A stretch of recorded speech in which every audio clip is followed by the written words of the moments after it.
ሰላም ጤና ይስጥልን የተወደዳችሁ የሸገር ታይምስ ቤተሰቦች እንደምን አላችሁ? የዕለቱ የመረጃ ጥንቅራችን እነሆ ተጀምሯል። የካቲት 1 ቀን 2015 ዓ.ም ዕለተ ረቡዕ በሀገራችን የተሰሙ ወቅታዊ ጉዳዮች ምንድናቸው? የመረጃ ጥንቅራችን በዝርዝር እንደሚከተለው ያስደምጣችኋል። የኢትዮጵያ ኦርቶዶክስ ተዋሕዶ ቤተክርስቲያን ቅዱስ ሲኖዶስ ያወጀው የምህላ ጸሎት የመጨረሻዋ ቀን በዛሬው ዕለት የሚጠናቀቅ ይሆናል። ይህንን ተከትሎ የቤተክርስቲያኑን ሐዘን የተቀላቀሉ ዕውቅ ሰዎች እነማን ናቸው? ያስተላለፏቸው መልእክቶችስ ምን ይመስላሉ? በርካቶች እጅግ ያልጠበቅናቸው ዕውቅ ሰዎችም የቤተክርስቲያኑን ሐዘን ተቀላቅለው አይተናቸዋል ሲሉ ተመልክተናል። በዕለቱ የመረጃ ጥንቅራችን የሚደመጡ ይሆናል። በትናንትናው ዕለት በልደታ ቤተክርስቲያን የተፈጠረው ምንድነው? የምዕመናንና የፖሊሶች ግጭት ያስከተለ ጉዳትስ ምን ይመስላል? የመረጃ ጥንቅራችን ሌላኛው ጉዳይ ነው። ከዚህ ውጪ የኦሮሚያና የብሔር ብሔረሰቦች ሲኖዶስ የተባለውን አካል የብሔር ብሔረሰቦች ራሳቸው እያወገዙት ይገኛል። ከጎፋ ሳውላ የኦርቶዶክስ ቤተክርስቲያንን አባቶች ያኮራው የትላንቱ ተግባር፣ ከዚህ ውጭም አዲሱ የደቡብ ምዕራብ ኢትዮጵያ ክልል ከጅማ በግፍ ለተመለሱት የኦርቶዶክስ ቤተክርስቲያን አረጋዊ ጳጳስ ጉዳይም ያወጣውን ተቃውሞ መግለጫም በመረጃ ጥንቅራችን እንመለከተዋለን። እነዚህ ጉዳዮች በዝርዝር ይደመጣሉ። እንደተለመደው የሰማችሁን አብራችሁን ቆዩ ብለናል። ለቻናላችን አዲስ ሆናችሁ ሰብስክራይብ አድርጉ፣ ወዳጅነታችሁን አጠናክሩ ስንልም የዘወትር አክብሮታዊ ግብዣችንን አስቀድመን አቅርበናል። ወደ ዝርዝር ጉዳያችን እናምራችሁ።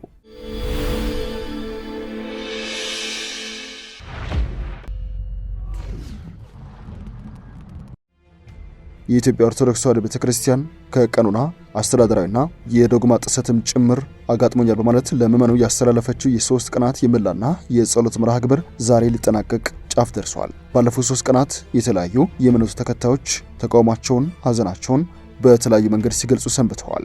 ቅዱስ ሲኖዶስ ያወጀው የምህላ ጸሎት ዛሬ ሊጠናቀቅ የመጨረሻው ቀን ለመድረሱን ተከትሎ የቤተክርስቲያኑን ሐዘን የተቀላቀሉ የተለያዩ ታዋቂ ሰዎችም ከበርካታ መልእክቶች ጋር እየወጡ ይገኛል። ለአብነት ያክል አርቲስትና የማስታወቂያ ባለሙያ ሰራዊት ፍቅሬ፣ ባለቤቱ ሮማን አየለ፣ አርቲስት መኮንን ላከ፣ ድምፃዊ ሸዋንዳኝ ኃይሉ፣ አርቲስት ፋንቶም አንዱዬ ያላቸውን እውቅና ተጠቅመው ከቤተክርስቲያኗ ጎን ሲቆሙ ወቅታዊ ትግልና ሐዘን የቤቶች ተከታታይ ድራማ ደራሲ ዳይሬክተርና ፕሮዲሰር የሆነው ጥላሁን ጉግሳ ጉዳይ ነው።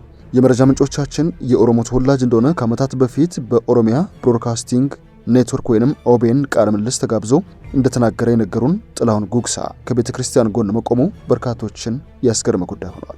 የቤቶች ድራማ ደራሲና አዘጋጁ ጥላሁን ጉግሳ ከዚህ ቀደም የኦሮሞ ሕዝብ ለኢትዮጵያ ዋጋ የከፈለ የኢትዮጵያ ሀገረ መንግስት ማዕከል እንደሆነ በአደባባይ የተከራከረና የትርክት ለውጥ መምጣት እንዳለበት ሲሞግት የነበረ ሰው ነው ብለውታል ምንጮቻችን። ከሰሞኑ በቤተ እምነት ላይ በተፈጠረው ክስተት እነ ታደለ ገመቹን የመሰሉ ድምፃውያን ብሔራቸውን መርጠው ከቤተ ክርስቲያኗ ሐዘን በተቃራኒ ሲጓዙ የኦሮሞ ሕዝብ መሃል እንደተገኘ የሚነገርለት የወንጌላዊ እምነት ተከታዩ ጥላሁን ጉግሳ ከተዋሕዶ ልጆችና ከቤተ ክርስቲያን ጎን መቆሙ በርካቶችን አስደንቋል፣ ሊመሰገን ይገባዋል ሲሉም አድናቆታቸውን ችረውታል።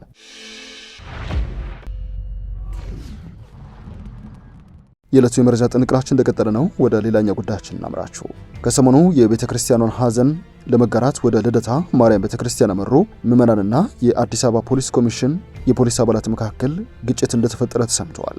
የአዲስ አበባ ፖሊስ በከተማዋና ኦሮሚያ ክልል ልዩ ዞን አዋሳኝ ላይ በቅድስት ልደታ ቤተክርስቲያን የተሰባሰቡ ሰዎች በፖሊስ ላይ በወረወሩት ድንጋይ 19 የፖሊስ አባላትና አመራሮች ቆስለዋል ሲል ባወጣው መግለጫ አስታውቋል። ፖሊስ በቤተክርስቲያኗ የተሰባሰቡ ሰዎች ከአዲስ አበባ ወደ ኦሮሚያ ክልል ገብተው የታሰሩ ሰዎች ይፈቱልን በማለትና መንገዶችን በድንጋይ በመዝጋት የጸጥታ ችግር ለመፍጠር ሞክረዋል ብለዋል። ፖሊስ ሰላም ያውካሉ ያላቸውን አካላት ከመሰል ድርጊቶች ሊቆጠቡ ይገባል ሲል በመግለጫው ጨምሮ ማሳሰቡ የእምነቱን ተከታዮች ያስቆጣ ጉዳይ ሆነዋል። በትናንትናው ዕለት በርካቶችን ያስገርመው የኢትዮጵያ ኦርቶዶክስ ተዋሕዶ ቤተክርስቲያን አባቶችን ያኮራው ተግባር ደግሞ የደቡብ ምዕራብ ኢትዮጵያ አዲሱ ክልል ያወጣው መግለጫ ነው።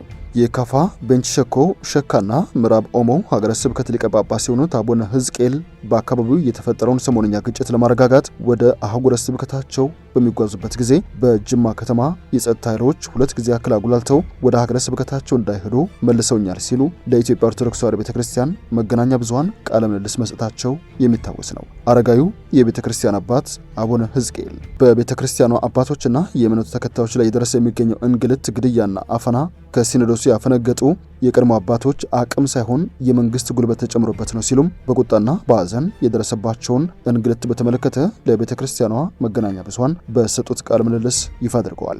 ያም ሆነ ግን ከደቡብ ምዕራብ ኢትዮጵያ ሕዝቦች ክልል የመንግስት ኮሚኒኬሽን ጉዳዮች ቢሮ በተሰጠው መግለጫ የካፋ ቤንች ሸኮ የሸካና የምዕራብ ኦሞ ሀገረ ስብከት ሊቀ ጳጳስና የኢትዮጵያ ሰዋስው ብርሃን ቅዱስ ጳውሎስ መንፈሳዊ ኮሌጅ የበላይ ኃላፊ ብፁዕ አቡነ ሕዝቅኤል ከአዲስ አበባ ወደ አህጉረ ስብከት መንበራቸው ወደ ሆነው ቦንጋ ቦንጋ ከተማ ሲመጡ በጅማ አካባቢ በጸጥታ አስከባሪዎች እንዲመለሱ መደረጉ በጣም አሳዝኖናል ሲል ይፋ አድርገዋል። ጉዳዩን በሚመለከት ከኦሮሚያ ክልል እንደዚሁም ከጅማ ዞን የበላይ ኃላፊዎች ጋር በተደረገው ግንኙነት ከኦሮሚያ ክልል እንደዚሁም ከጅማ ዞን እውቅና ውጪ በአካባቢው የጸጥታ አካላት የተፈጸመ ድርጊት መሆኑን ለማወቅ ችለናል። ይህንን ተግባር የፈጸሙ አካላት ላይም ተገቢውን የማጣራት ስራ በማከናወን እርምጃ እንደሚወስዱ ቃል ገብተውልናል ሲል ያወጣው መግለጫ የቤተ ክርስቲያኗን አባቶችና የእምነቱን ተከታዮች ያስደሰተ አጋጣሚ ሆነዋል። አቡነ ሕዝቅኤል በሚፈልጉት ጊዜና ሰዓት ወደ መንበራቸው እንዲመለሱ አስፈላጊውን የጸጥታ ድጋፍ እንደሚያደርጉም የኦሮሚያ ክልልና የጅማ ዞን አስተዳደር በሶስተኛ ወገን በኩል ቃል ገብቶልኛል ሲል ይፋ አድርጓል። የአዲሱ የምዕራብ ኢትዮጵያ ክልል መግለጫ። የዕለተ ረቡዕ የሸገር ታይምስ የመረጃ ጥንቅሮቻችን ያደመጣችኋቸውን ይመስላሉ። ስለሰማችሁን አመሰገንን። በያላችሁበት ሰናይ ጊዜ